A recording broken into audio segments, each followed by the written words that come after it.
पार्वती प्रियपुत्राय पूर्वा सन्ध्या प्रवर्तते।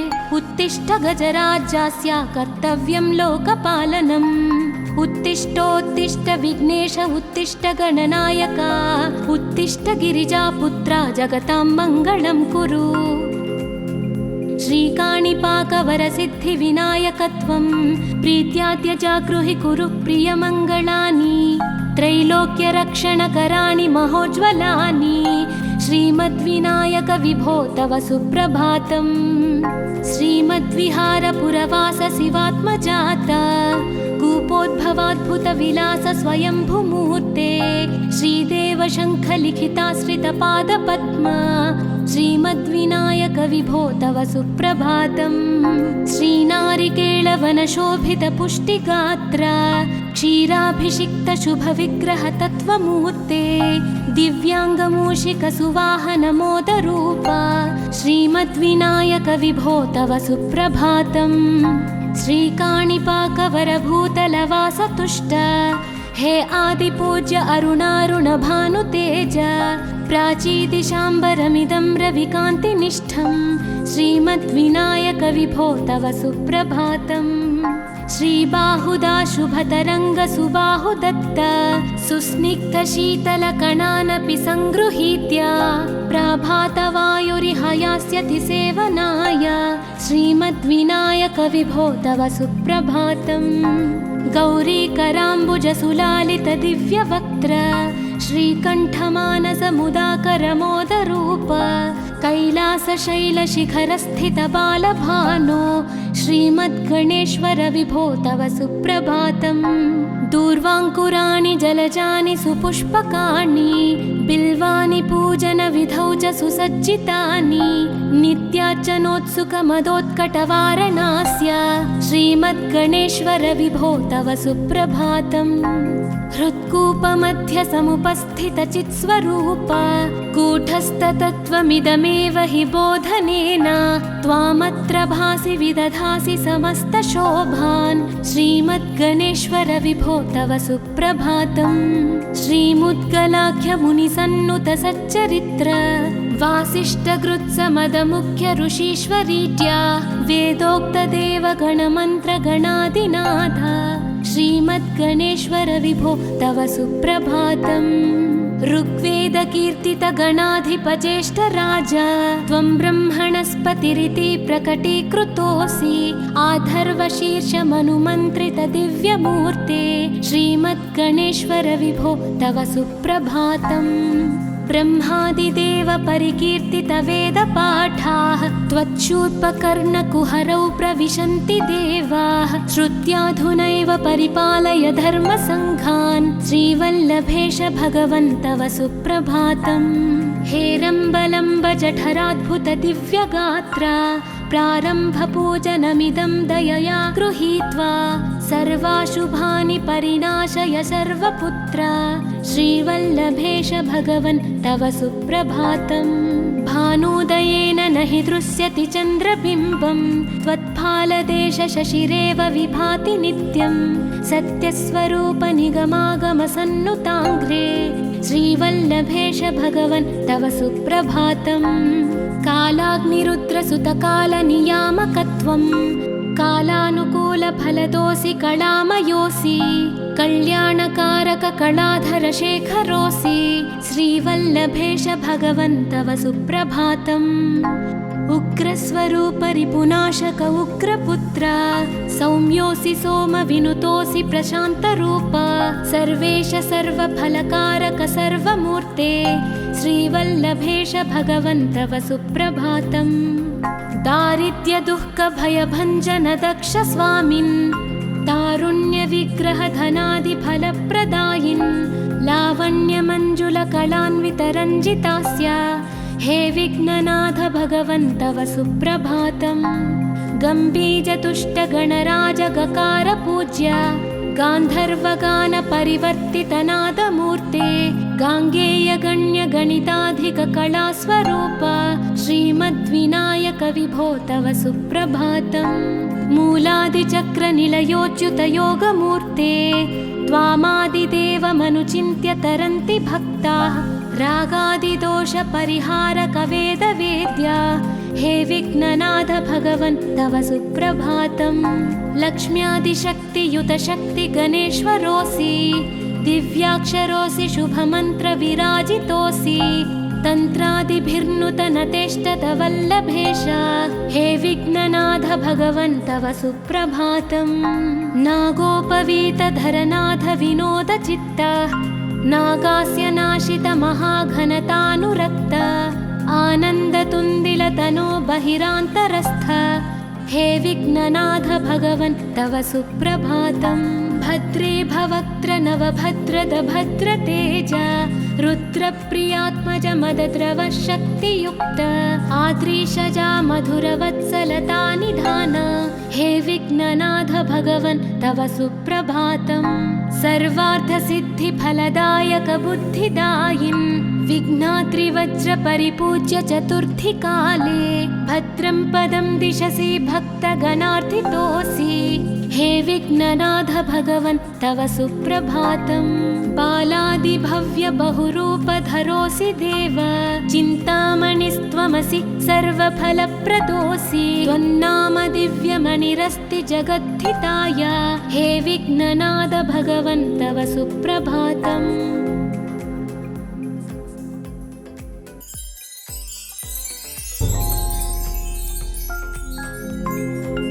पार्वती प्रियपुत्राय पूर्वा सन्ध्या प्रवर्तते उत्तिष्ठ गजराज्यास्य कर्तव्यं लोकपालनम्।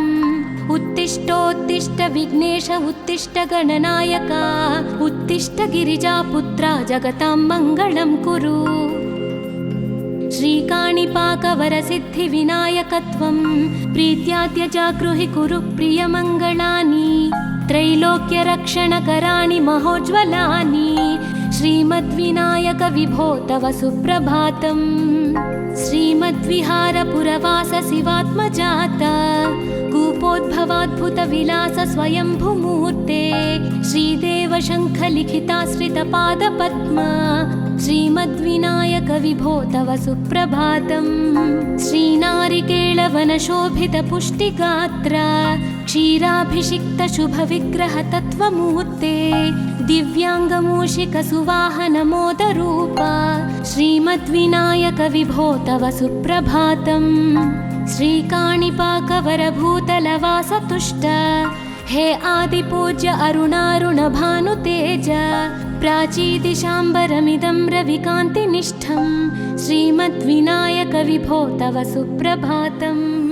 श्रीबाहुदा शुभतरङ्गसुबाहुदत्त सुस्निग्धशीतलकणानपि सङ्गृहीत्य प्राभातवायुरिह यास्यति सेवनाय श्रीमद्विनायक विभो तव सुप्रभातम्। गौरीकराम्बुजसुलालितदिव्यवक्त्र श्रीकण्ठमानसमुदाकरमोदरूप कैलासशैलशिखरस्थितबालभानो श्रीमद्गणेश्वर विभो तव सुप्रभातम्। दूर्वाङ्कुराणि जलजानि सुपुष्पकाणि बिल्वानि पूजनविधौ च सुसज्जितानि नित्यार्चनोत्सुकमदोत्कटवारणास्य श्रीमद्गणेश्वर विभो तव सुप्रभातम्। हृत्कूपमध्य समुपस्थितचित्स्वरूप कूटस्थतत्त्वमिदमेव हि बोधनेन त्वामत्र भासि विदधासि समस्तशोभान् श्रीमद्गणेश्वर विभो तव सुप्रभातम्। श्रीमुद्गलाख्यमुनिसन्नुतसच्चरित्र वासिष्ठकृत्समदमुख्य ऋषीश्वरीत्या वेदोक्तदेवगणमन्त्रगणादिनाथ श्रीमद्गणेश्वर विभो तव सुप्रभातम्।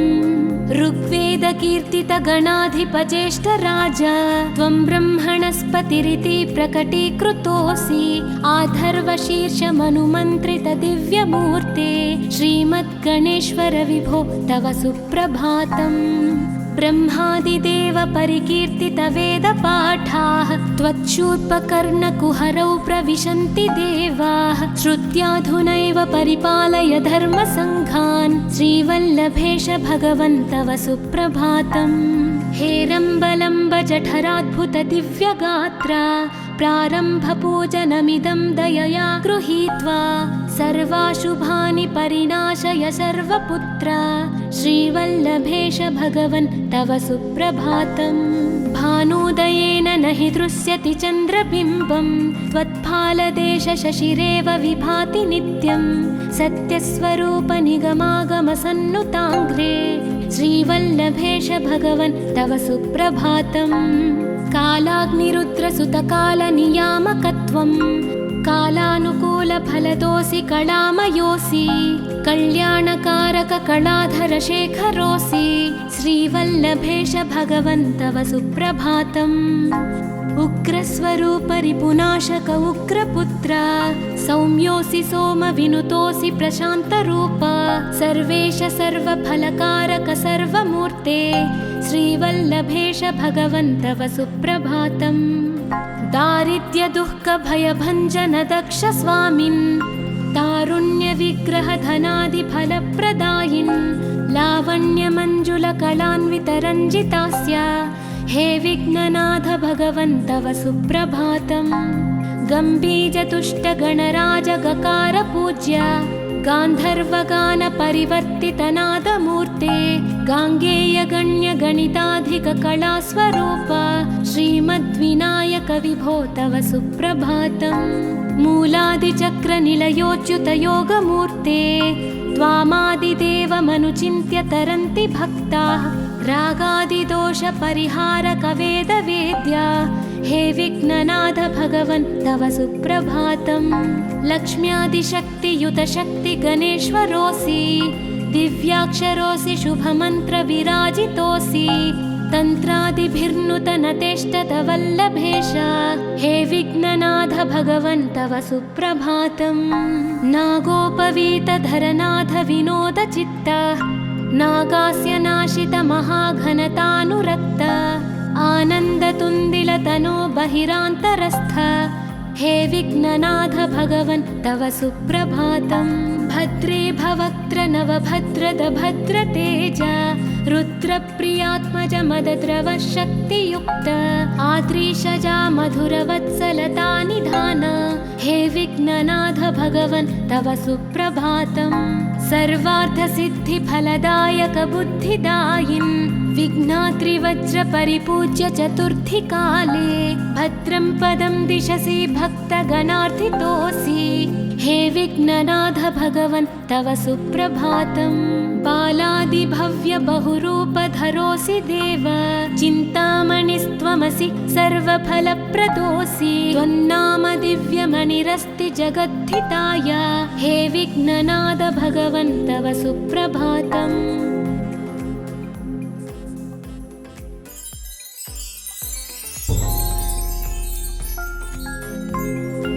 पार्वती प्रियपुत्राय पूर्वा सन्ध्या प्रवर्तते उत्तिष्ठ गजराज्यास्य कर्तव्यं लोकपालनम् उत्तिष्ठोत्तिष्ठ विघ्नेश उत्तिष्ठ गणनायक उत्तिष्ठ गिरिजापुत्रा जगतां मङ्गलं कुरु श्रीकाणिपाकवरसिद्धिविनायकत्वं प्रीत्याद्यजागृहि कुरु प्रियमङ्गलानि त्रैलोक्यरक्षणकराणि महोज्ज्वलानि श्रीमद्विनायक विभो तव सुप्रभातम् श्रीमद्विहारपुरवास शिवात्मजात कूपोद्भवाद्भुतविलास स्वयंभुमूर्ते श्रीदेव शङ्खलिखिताश्रितपादपद्म श्रीमद्विनायक विभो तव सुप्रभातम् श्रीनारिकेळवनशोभितपुष्टिगात्र क्षीराभिषिक्तशुभविग्रहतत्त्वमूर्ते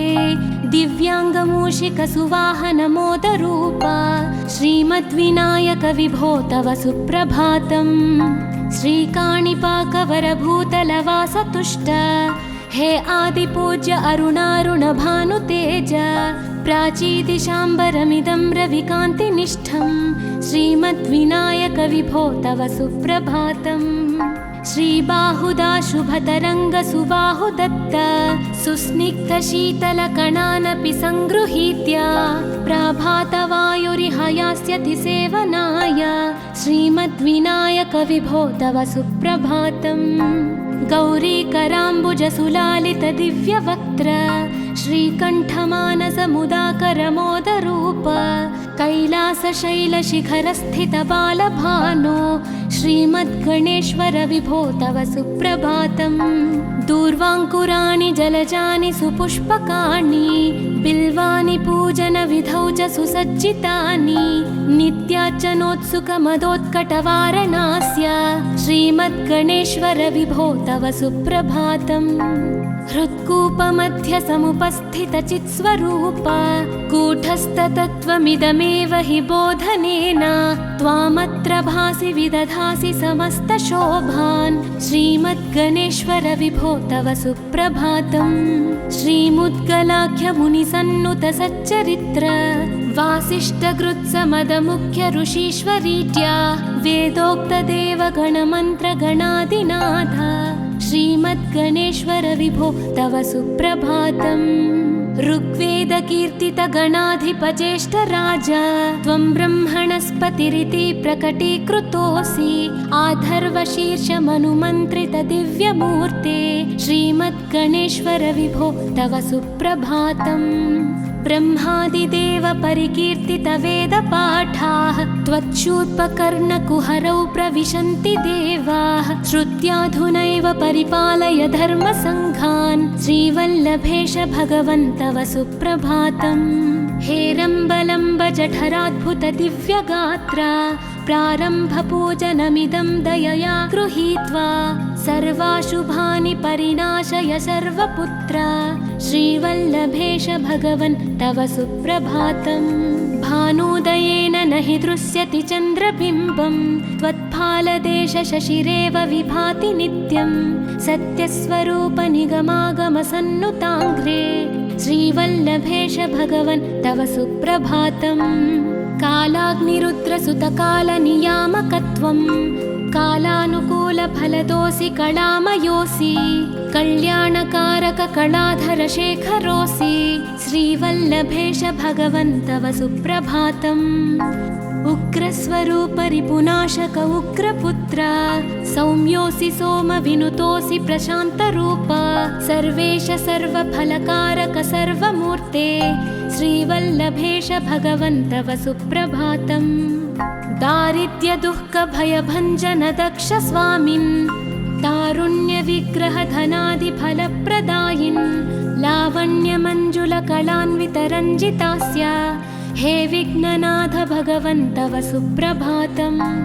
गम्भीरतुष्टगणराजगकार पूज्य गान्धर्वगानपरिवर्तितनादमूर्ते गाङ्गेयगण्यगणिताधिककलास्वरूप श्रीमद्विनायक विभो तव सुप्रभातम्।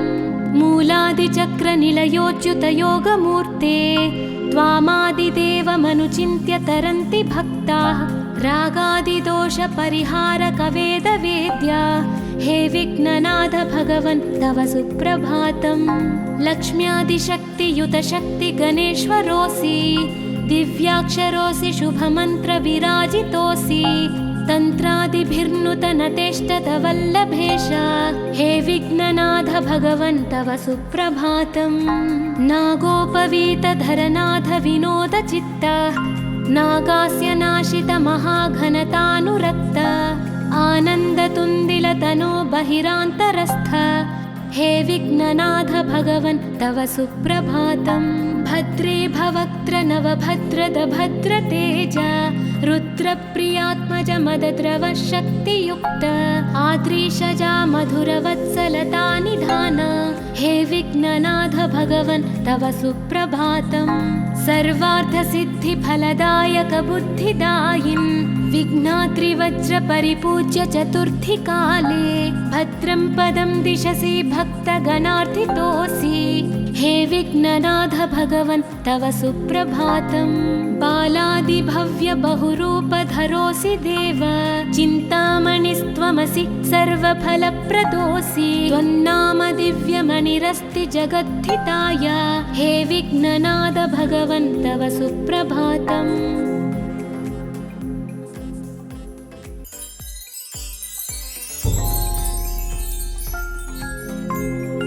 पार्वती प्रियपुत्राय पूर्वा सन्ध्या प्रवर्तते उत्तिष्ठ गजराज्यस्य कर्तव्यं लोकपालनम् उत्तिष्ठ उत्तिष्ठोत्तिष्ठ विघ्नेश उत्तिष्ठ गणनायका उत्तिष्ठ गिरिजापुत्रा जगतां मङ्गलं कुरु।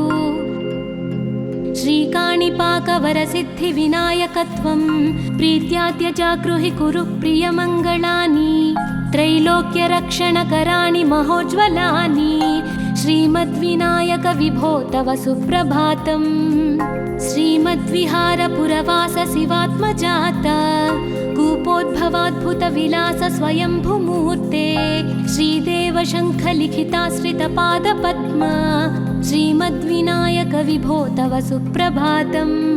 श्रीनारिकेळवनशोभितपुष्टिगात्रा क्षीराभिषिक्त शुभविग्रह तत्त्वमूर्ते दिव्याङ्गमूषिकसुवाहनमोदरूपा श्रीमद्विनायक विभो तव सुप्रभातम्।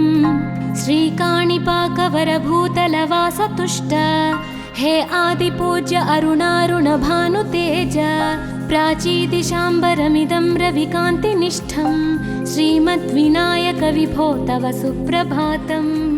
श्रीबाहुदा शुभतरङ्गसुबाहुदत्त सुस्निग्धशीतलकणानपि सङ्गृहीत्य प्रभातवायुरिहयास्यति सेवनाय श्रीमद्विनायक विभो तव सुप्रभातम्। गौरीकराम्बुजसुलालितदिव्यवक्त्र श्रीकण्ठमानसमुदाकरमोदरूप कैलासशैलशिखरस्थितबालभानो श्रीमद्गणेश्वर विभो तव सुप्रभातम्। दूर्वाङ्कुराणि जलजानि सुपुष्पकाणि बिल्वानि पूजनविधौ च सुसज्जितानि नित्यार्चनोत्सुकमदोत्कटवारणास्य श्रीमद्गणेश्वर विभो तव सुप्रभातम्। हृत्कूपमध्यसमुपस्थितचित्स्वरूप कूटस्थतत्त्वमिदमेव हि बोधनेन त्वामत्र भासि विदधासि समस्तशोभान् श्रीमद्गणेश्वर विभो तव सुप्रभातम्। श्रीमुद्गलाख्यमुनिसन्नुतसच्चरित्र वासिष्ठकृत्समदमुख्य ऋषीश्वरीत्या वेदोक्तदेवगणमन्त्रगणादिनाथ श्रीमद्गणेश्वर विभो तव सुप्रभातम्। ऋग्वेदकीर्तितगणाधिपज्येष्ठराज त्वं ब्रह्मणस्पतिरिति प्रकटीकृतोऽसि आधर्वशीर्षमनुमन्त्रितदिव्यमूर्ते श्रीमद्गणेश्वर विभो तव सुप्रभातम्। ब्रह्मादिदेव परिकीर्तितवेदपाठाः त्वच्छूर्पकर्णकुहरौ प्रविशन्ति देवाः श्रुत्याधुनैव परिपालय धर्मसङ्घान् श्रीवल्लभेश भगवन् तव सुप्रभातम्। हेरम्बलम्ब जठराद्भुत दिव्यगात्रा प्रारम्भपूजनमिदं दयया गृहीत्वा सर्वाशुभानि परिणाशय सर्वपुत्रा श्रीवल्लभेश भगवन् तव सुप्रभातम्। भानुदयेन न हि दृश्यति चन्द्रबिम्बं त्वत्फालदेश शशिरेव विभाति नित्यं सत्यस्वरूप निगमागमसन्नुताङ्घ्रे श्रीवल्लभेश भगवन् तव सुप्रभातम्। कालाग्निरुद्रसुतकालनियामकत्वं कालानुकूलफलदोऽसि कलामयोऽसि कल्याणकारककलाधरशेखरोऽसि श्रीवल्लभेश भगवन् तव सुप्रभातम्। उग्रस्वरूप रिपुनाशक उग्रपुत्र सौम्योऽसि सोमविनुतोऽसि प्रशान्तरूप सर्वेश सर्वफलकारक सर्वमूर्ते श्रीवल्लभेश भगवन् तव सुप्रभातम्। दारिद्र्यदुःखभयभञ्जन दक्ष स्वामिन् तारुण्यविग्रहधनादिफलप्रदायिन् लावण्यमञ्जुलकलान्वितरञ्जितास्य हे विघ्ननाथ भगवन् तव सुप्रभातम्। गम्भीजतुष्टगणराजगकार पूज्य गान्धर्वगानपरिवर्तितनादमूर्ते गाङ्गेयगण्यगणिताधिककलास्वरूप श्रीमद्विनायक विभो तव सुप्रभातम्।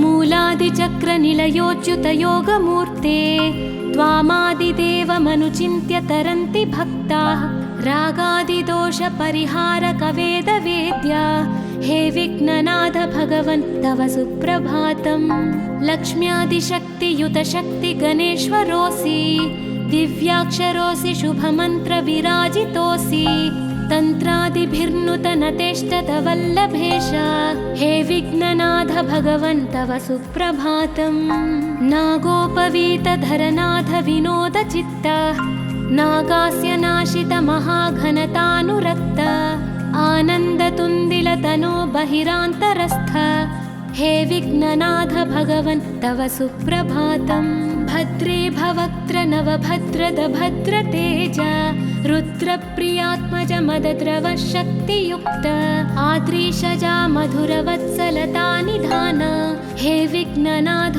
भगवन् तव सुप्रभातम् सर्वार्थसिद्धिफलदायक बुद्धिदायिन् विघ्नात्रिवज्रपरिपूज्य चतुर्थीकाले भद्रं पदं दिशसि भक्तगणार्थितोऽसि हे विघ्ननाथ भगवन् तव सुप्रभातम् बालादिभव्य बहुरूपधरोऽसि देव चिन्तामणिस्त्वमसि सर्वफलप्रदोऽसि त्वन्नाम दिव्यमणिरस्ति जगद्धिताय हे विघ्ननाथ भगवन् तव सुप्रभातम्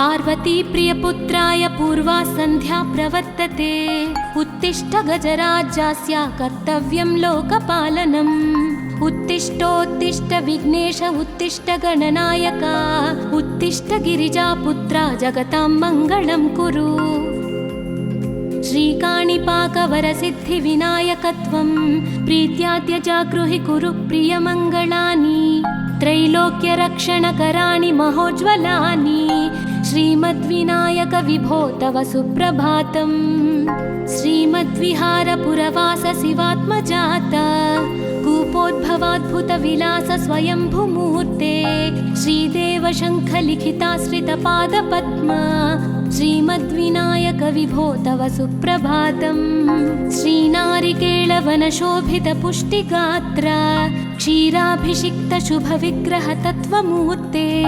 दिव्याङ्गमूषिकसुवाहनमोदरूप श्रीमद्विनायक विभो तव सुप्रभातम् श्रीकाणिपाकवरभूतलवासतुष्ट हे आदिपूज्य अरुणारुणभानुतेज प्राचीदिशाम्बरमिदं रविकान्तिनिष्ठं श्रीमद्विनायक विभो तव सुप्रभातम् श्रीबाहुदा शुभतरङ्गसुबाहुदत्त सुस्निग्धशीतलकणानपि सङ्गृहीत्य प्रभातवायुरिहयास्यति सेवनाय श्रीमद्विनायक विभो तव सुप्रभातम् गौरीकराम्बुजसुलालित दिव्यवक्त्र श्रीकण्ठमानसमुदाकरमोदरूप कैलासशैलशिखरस्थितबालभानो श्रीमद्गणेश्वर विभो तव सुप्रभातम् दूर्वाङ्कुराणि जलजानि सुपुष्पकाणि बिल्वानि पूजनविधौ च सुसज्जितानि नित्यार्चनोत्सुकमदोत्कटवारणास्य श्रीमद्गणेश्वर विभो तव सुप्रभातम् हृत्कूपमध्य समुपस्थितचित्स्वरूप कूटस्थतत्त्वमिदमेव हि बोधनेन त्वामत्र भासि विदधासि समस्तशोभान् श्रीमद्गणेश्वर विभो तव सुप्रभातम् श्रीमुद्गलाख्यमुनिसन्नुत सच्चरित्र वासिष्ठगृत्समदमुख्य ऋषीश्वरीत्या वेदोक्तदेवगणमन्त्रगणादिनाथ श्रीमद्गणेश्वर विभो तव सुप्रभातम् ऋग्वेदकीर्तितगणाधिपज्येष्ठराज त्वं ब्रह्मणस्पतिरिति प्रकटीकृतोऽसि आधर्वशीर्षमनुमन्त्रितदिव्यमूर्ते श्रीमद्गणेश्वर विभो तव सुप्रभातम् ब्रह्मादिदेव परिकीर्तितवेदपाठाः त्वच्छूर्पकर्णकुहरौ प्रविशन्ति देवाः श्रुत्याधुनैव परिपालय धर्मसङ्घान् श्रीवल्लभेश भगवन् तव सुप्रभातम् हेरम्बलम्ब जठराद्भुत दिव्यगात्रा प्रारम्भपूजनमिदं दयया गृहीत्वा सर्वाशुभानि परिनाशय सर्वपुत्र श्रीवल्लभेश भगवन् तव सुप्रभातम् भानुदयेन न हि दृश्यति चन्द्रबिम्बं त्वत्फालदेश शशिरेव विभाति नित्यं सत्यस्वरूप निगमागमसन्नुताङ्घ्रे श्रीवल्लभेश भगवन् तव सुप्रभातम् कालाग्निरुद्रसुतकालनियामकत्वं कालानुकूलफलदोऽसि कलामयोऽसि कल्याणकारक कलाधरशेखरोऽसि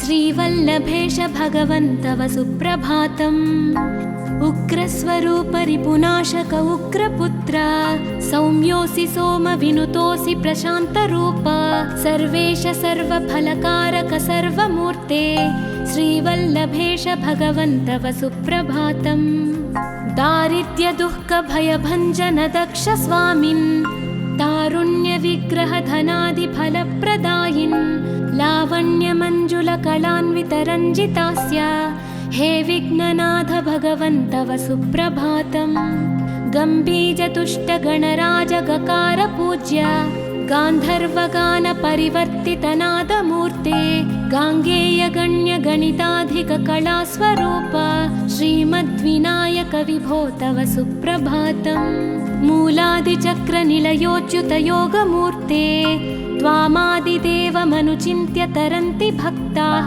रागादिदोषपरिहारकवेदवेद्य हे विघ्ननाथ भगवन् तव सुप्रभातम् लक्ष्म्यादिशक्तियुतशक्तिगणेश्वरोऽसि दिव्याक्षरोऽसि शुभमन्त्रविराजितोऽसि तन्त्रादिभिर्नुतनतेष्टतवल्लभेश हे विघ्ननाथ भगवन् तव सुप्रभातम् नागोपवीतधरनाथ विनोदचित्त नागास्य नाशित महाघनतानुरक्त आनन्दतुन्दिलतनो बहिरान्तरस्थ हे विघ्ननाथ भगवन् तव सुप्रभातम् भद्रे भवक्त्र नवभद्रद भद्रतेज रुद्रप्रियात्मज मदद्रव शक्तियुक्त आद्रीशजा मधुरवत्सलता निधान हे विघ्ननाथ भगवन् तव सुप्रभातम् सर्वार्थसिद्धिफलदायक बुद्धिदायिन् विघ्नाद्रिवज्रपरिपूज्य चतुर्थी काले भद्रं पदं दिशसि भक्तगणार्थितोऽसि हे विघ्ननाथ भगवन् तव सुप्रभातम् बालादिभव्य बहुरूपधरोऽसि देव चिन्तामणिस्त्वमसि सर्वफलप्रदोऽसि त्वन्नाम दिव्यमणिरस्ति जगद्धिताय हे विघ्ननाथ भगवन् तव सुप्रभातम्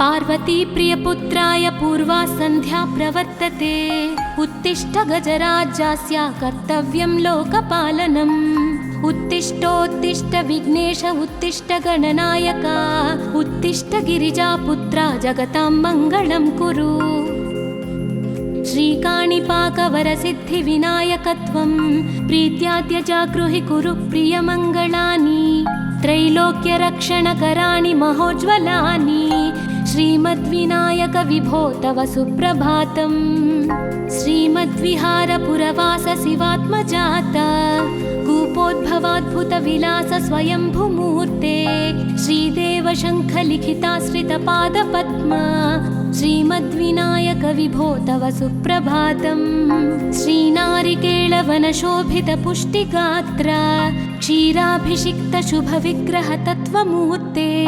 दिव्याङ्गमूषिकसुवाहनमोदरूप श्रीमद्विनायक विभो तव सुप्रभातम् श्रीकाणिपाकवरभूतलवासतुष्ट हे आदिपूज्य अरुणारुणभानुतेज प्राचीदिशाम्बरमिदं रविकान्तिनिष्ठं श्रीमद्विनायक विभो तव सुप्रभातम् श्रीबाहुदा शुभतरङ्गसुबाहुदत्त सुस्निग्धशीतलकणानपि सङ्गृहीत्य प्रभातवायुरिहयास्यति सेवनाय श्रीमद्विनायक विभो तव सुप्रभातम् गौरीकराम्बुजसुलालितदिव्यवक्त्र श्रीकण्ठमानसमुदाकरमोदरूप कैलासशैलशिखरस्थितबालभानो श्रीमद्गणेश्वर विभो तव सुप्रभातम्। दूर्वाङ्कुराणि जलजानि सुपुष्पकाणि बिल्वानि पूजनविधौ च सुसज्जितानि नित्यार्चनोत्सुकमदोत्कटवारणास्य श्रीमद्गणेश्वर विभो तव सुप्रभातम्। हृत्कूपमध्य समुपस्थितचित्स्वरूप कूटस्थतत्त्वमिदमेव हि बोधनेन त्वामत्र भासि विदधासि समस्तशोभान् श्रीमद्गणेश्वर विभो तव सुप्रभातम्। श्रीमुद्गलाख्यमुनिसन्नुत सच्चरित्र वासिष्ठकृत्समदमुख्य ऋषीश्वरीत्या वेदोक्तदेवगणमन्त्रगणादिनाथ श्रीमद्गणेश्वर विभो तव सुप्रभातम्। ऋग्वेदकीर्तितगणाधिपज्येष्ठराज त्वं ब्रह्मणस्पतिरिति प्रकटीकृतोऽसि आधर्वशीर्षमनुमन्त्रितदिव्यमूर्ते श्रीमद्गणेश्वर विभो तव सुप्रभातम्। ब्रह्मादिदेव परिकीर्तितवेदपाठाः त्वच्छूर्पकर्णकुहरौ प्रविशन्ति देवाः श्रुत्याधुनैव परिपालय धर्मसङ्घान् श्रीवल्लभेश भगवन् तव सुप्रभातम्। हेरम्बलम्ब जठराद्भुत दिव्यगात्र प्रारम्भपूजनमिदं दयया गृहीत्वा सर्वाशुभानि परिनाशय सर्वपुत्र श्रीवल्लभेश भगवन् तव सुप्रभातम्। भानुदयेन न हि दृश्यति चन्द्रबिम्बं त्वत्फालदेश शशिरेव विभाति नित्यं सत्यस्वरूप निगमागमसन्नुताङ्घ्रे श्रीवल्लभेश भगवन् तव सुप्रभातम्। कालाग्निरुद्रसुतकालनियामकत्वं कालानुकूलफलदोऽसि कलामयोऽसि कल्याणकारक कलाधर शेखरोऽसि श्रीवल्लभेश भगवन् तव सुप्रभातम्। उग्रस्वरूप रिपुनाशक उग्रपुत्र सौम्योऽसि सोमविनुतोऽसि प्रशान्तरूप सर्वेश सर्वफलकारक सर्वमूर्ते श्रीवल्लभेश भगवन् तव सुप्रभातम्। दारिद्र्यदुःखभयभञ्जन दक्ष स्वामिन् तारुण्यविग्रह धनादिफलप्रदायिन् लावण्यमञ्जुलकलान्वितरञ्जितास्य हे विघ्ननाथ भगवन् तव सुप्रभातम्। गम्भीजतुष्टगणराज गकार पूज्य गान्धर्वगान परिवर्तितनादमूर्ते गाङ्गेयगण्यगणिताधिककलास्वरूप श्रीमद्विनायक विभो तव सुप्रभातम्। मूलादिचक्रनिलयोच्युतयोगमूर्ते त्वामादिदेवमनुचिन्त्य तरन्ति भक्ताः रागादिदोषपरिहारक वेदवेद्या हे विघ्ननाथ भगवन् तव सुप्रभातम्। लक्ष्म्यादिशक्तियुत शक्ति गणेश्वरोऽसि दिव्याक्षरोऽसि शुभमन्त्र विराजितोऽसि तन्त्रादिभिर्नुतनतेष्टत वल्लभेश हे विघ्ननाथ भगवन् तव सुप्रभातम्। नागोपवीतधरनाथ विनोदचित्त नागास्य नाशित महाघनतानुरक्त आनन्दतुन्दिलतनो बहिरान्तरस्थ हे विघ्ननाथ भगवन् तव सुप्रभातम्। भद्रे भवक्त्र नवभद्रद भद्रतेज रुद्रप्रियात्मज मदद्रव शक्तियुक्त आद्रीशजा मधुरवत्सलता निधान हे विघ्ननाथ भगवन् तव सुप्रभातम्। सर्वार्थसिद्धिफलदायक बुद्धिदायिन् विघ्नाद्रिवज्र परिपूज्य चतुर्थी काले भद्रं पदं दिशसि भक्तगणार्थितोऽसि हे विघ्ननाथ भगवन् तव सुप्रभातम्। बालादिभव्य बहुरूपधरोऽसि देव चिन्तामणिस्त्वमसि सर्वफलप्रदोऽसि त्वन्नाम दिव्यमणिरस्ति जगद्धिताय हे विघ्ननाथ भगवन् तव सुप्रभातम्।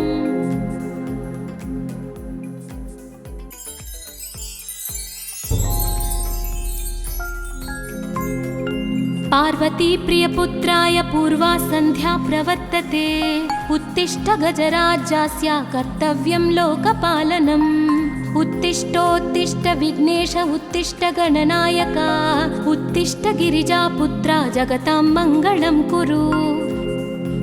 श्रीकाणिपाकवरसिद्धिविनायकत्वं प्रीत्याद्य जागृहि कुरु प्रियमङ्गलानि त्रैलोक्यरक्षणकराणि महोज्ज्वलानि श्रीमद्विनायक विभो तव सुप्रभातम्। श्रीमद्विहारपुरवास शिवात्मजाता कूपोद्भवाद्भुतविलास स्वयंभुमूर्ते श्रीदेव शङ्खलिखिताश्रितपादपद्मा श्रीमद्विनायक विभो तव सुप्रभातम्। श्रीनारिकेळवनशोभितपुष्टिगात्रा क्षीराभिषिक्तशुभविग्रहतत्त्वमूर्ते दिव्याङ्गमूषिकसुवाहनमोदरूपा श्रीमद्विनायक विभो तव सुप्रभातम्। श्रीकाणिपाकवरभूतलवासतुष्ट हे आदिपूज्य अरुणारुणभानुतेज प्राचीदिशाम्बरमिदं रविकान्तिनिष्ठं श्रीमद्विनायक विभो तव सुप्रभातम्। श्रीबाहुदा शुभतरङ्गसुबाहुदत्त सुस्निग्धशीतलकणानपि सङ्गृहीत्य प्राभातवायुरिहयास्यति सेवनाय श्रीमद्विनायक विभो तव सुप्रभातम्। गौरीकराम्बुजसुलालितदिव्यवक्त्र श्रीकण्ठमानसमुदाकरमोदरूप कैलासशैलशिखरस्थितबालभानो श्रीमद्गणेश्वर विभो तव सुप्रभातम्। दूर्वाङ्कुराणि जलजानि सुपुष्पकाणि बिल्वानि पूजनविधौ च सुसज्जितानि नित्यार्चनोत्सुकमदोत्कटवारणास्य श्रीमद्गणेश्वर विभो तव सुप्रभातम्। हृत्कूपमध्यसमुपस्थितचित्स्वरूप कूटस्थतत्त्वमिदमेव हि बोधनेन त्वामत्र भासि विदधासि समस्तशोभान् श्रीमद्गणेश्वर विभो तव सुप्रभातम्। श्रीमुद्गलाख्यमुनिसन्नुतसच्चरित्र वासिष्ठकृत्समदमुख्य ऋषीश्वरीत्या वेदोक्तदेवगणमन्त्रगणादिनाथ श्रीमद्गणेश्वर विभो तव सुप्रभातम्।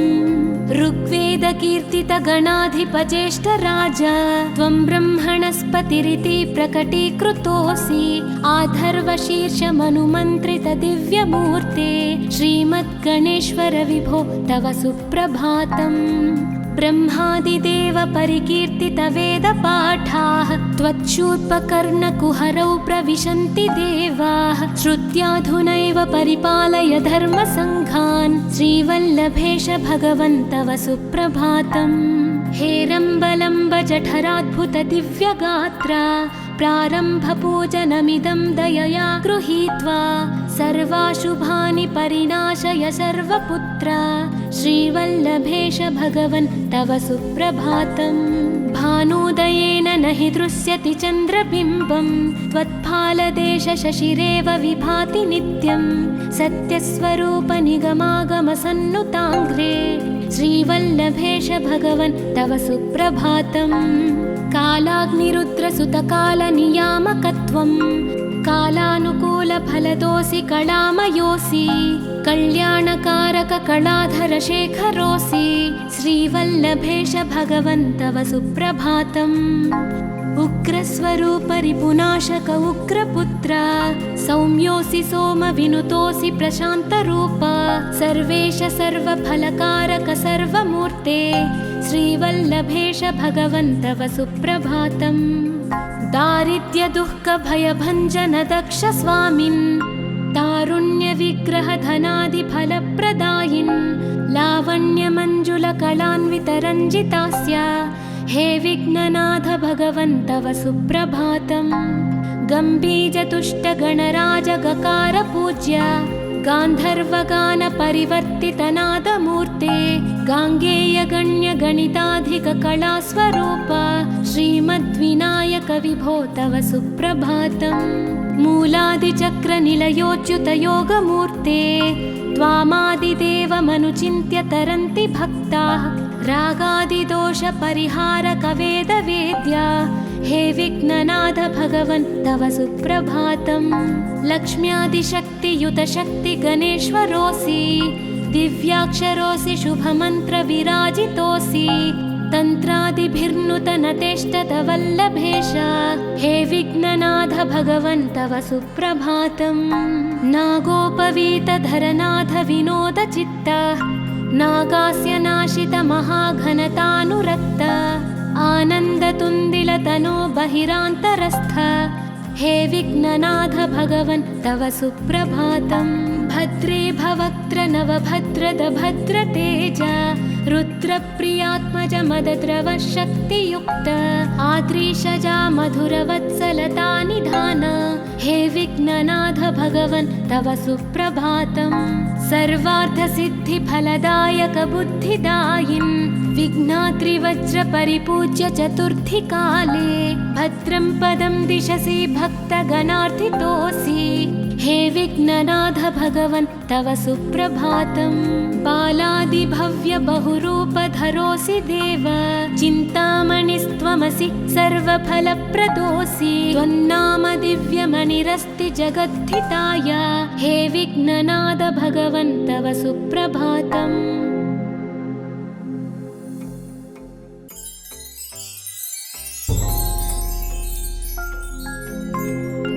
पार्वती प्रियपुत्राय पूर्वा सन्ध्या प्रवर्तते उत्तिष्ठ गजराज्यस्य कर्तव्यं लोकपालनम् उत्तिष्ठोत्तिष्ठ विघ्नेश उत्तिष्ठ गणनायक उत्तिष्ठ गिरिजापुत्रा जगतां मङ्गलं कुरु श्रीकाणिपाकवरसिद्धिविनायकत्वं प्रीत्याद्यजागृहि कुरु प्रियमङ्गलानि त्रैलोक्यरक्षणकराणि महोज्ज्वलानि श्रीमद्विनायक विभो तव सुप्रभातम् श्रीमद्विहारपुरवास शिवात्मजात कूपोद्भवाद्भुतविलास स्वयंभुमूर्ते श्रीदेव शङ्खलिखिताश्रितपादपद्मा श्रीमद्विनायक विभो तव सुप्रभातम् श्रीनारिकेळवनशोभितपुष्टिगात्र क्षीराभिषिक्त शुभविग्रह तत्त्वमूर्ते दिव्याङ्गमूषिक सुवाहन मोदरूप श्रीमद्विनायक विभो तव सुप्रभातम् श्रीकाणिपाकवरभूतलवास तुष्ट हे आदिपूज्य अरुणारुण भानुतेज प्राचीदिशाम्बरमिदं रविकान्तिनिष्ठं श्रीमद्विनायक विभो तव सुप्रभातम् श्रीबाहुदा शुभतरङ्ग सुबाहुदत्त सुस्निग्धशीतलकणानपि सङ्गृहीत्य प्राभातवायुरिहयास्यति सेवनाय श्रीमद्विनायक विभो तव सुप्रभातम् गौरीकराम्बुजसुलालित दिव्यवक्त्र श्रीकण्ठमानसमुदाकरमोदरूप कैलासशैलशिखरस्थित बालभानो श्रीमद्गणेश्वर विभो तव सुप्रभातम् दूर्वाङ्कुराणि जलजानि सुपुष्पकाणि बिल्वानि पूजनविधौ च सुसज्जितानि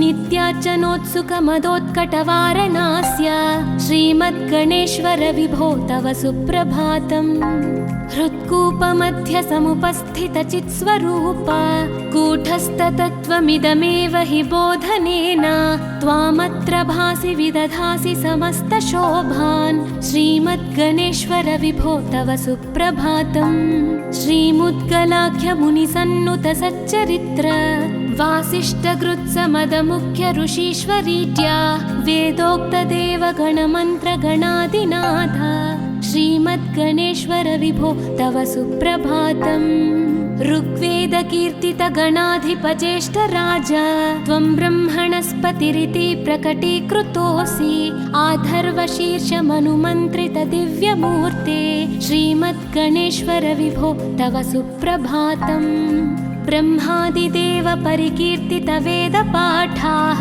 त्वच्छूर्पकर्णकुहरौ प्रविशन्ति देवाः श्रुत्याधुनैव परिपालय धर्मसङ्घान् श्रीवल्लभेश भगवन् तव सुप्रभातम् हेरम्बलम्ब जठराद्भुत दिव्यगात्र प्रारम्भपूजनमिदं दयया गृहीत्वा सर्वाशुभानि परिनाशय सर्वपुत्र श्रीवल्लभेश भगवन् तव सुप्रभातम् भानुदयेन न हि दृश्यति चन्द्रबिम्बं त्वत्फालदेश शशिरेव विभाति नित्यं सत्यस्वरूप निगमागमसन्नुताङ्घ्रे श्रीवल्लभेश भगवन् तव सुप्रभातम् कालाग्निरुद्रसुतकालनियामकत्वं कालानुकूलफलदोऽसि कलामयोऽसि कल्याणकारक कलाधरशेखरोऽसि श्रीवल्लभेश भगवन् तव सुप्रभातम्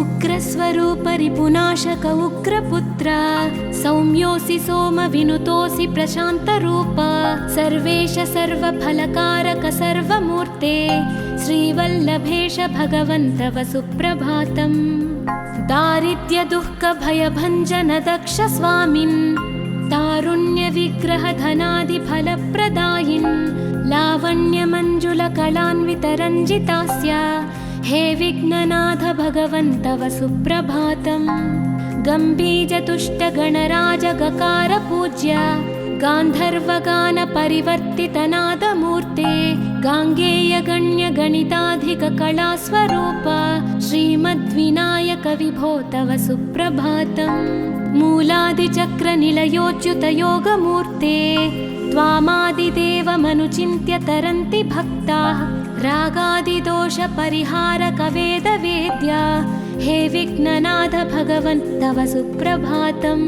लक्ष्म्यादिशक्तियुतशक्तिगणेश्वरोऽसि दिव्याक्षरोऽसि शुभमन्त्रविराजितोऽसि तन्त्रादिभिर्नुतनतेष्टतवल्लभेश हे विघ्ननाथ भगवन् तव सुप्रभातम् नागोपवीतधरनाथ विनोदचित्त नागास्य नाशित महाघनतानुरक्त आनन्दतुन्दिलतनो बहिरान्तरस्थ हे विघ्ननाथ भगवन् तव सुप्रभातम् भद्रे भवक्त्र नवभद्रद भद्रतेज रुद्रप्रियात्मज मदद्रव शक्तियुक्त आद्रीशजा मधुरवत्सलता निधान हे विघ्ननाथ भगवन् तव सुप्रभातम् सर्वार्थसिद्धिफलदायक बुद्धिदायिन् विघ्नात्रिवज्रपरिपूज्य चतुर्थी काले भद्रं पदं दिशसि भक्तगणार्थितोऽसि